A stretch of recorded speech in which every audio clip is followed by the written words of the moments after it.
ইরাকের প্রেসিডেন্ট সাদ্দাম হুসেনকে যখন রশিতে ঝুলানো হয় তখন সবচেয়ে বেশি তার লাশে থুতু ছিটিয়েছিল ইরাকের জনগণ, কারণ সাদ্দাম হোসেন তার জনগণের উপর ভরসা করেছিল। ইন্দিরা গান্ধীকেও মেরেছিল তার বডিগার্ড, কারণ ইন্দিরা গান্ধী তার উপর ভরসা করেছিল। পলাশির যুদ্ধে নবাব সিরাজউদ্দৌলাও হেরেছিল তার আপনজনদের বিশ্বাসঘাতকতায়। এরকম বহু ইতিহাস আছে। যারাই কাউকে ভরসা করেছিল তারাই চরমভাবে ঠকেছে। আপনি জানেন কি আপনাকে সবচেয়ে বেশি কষ্ট কে দিতে পারে? আপনি সবচেয়ে বেশি যাকে ভরসা করবেন সেই মানুষটাই। এ পৃথিবীটা কেউ কারো নয়, একমাত্র আপনি ছাড়া আপনার সাথে কেউ নেই। সবাই সুখের ফেরিওয়ালা। দুঃখ যদি কেউ কিনতে আসে তবুও বিনিময় চায়। তাই কখনো কাউকে ভরসা করার মতো হাতটা দিবেন না।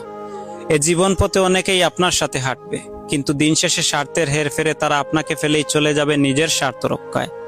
জীবন সুন্দর যদি নিজেকে ভালোবাসতে পারেন, তবে কেউ আপনার আপন নয়। সময় একদিন হিসাব মতো সবটুকু বুঝিয়ে দেবে, কারণ আমি বিশ্বাস করি সময় হলো সবচেয়ে বড় শিক্ষক।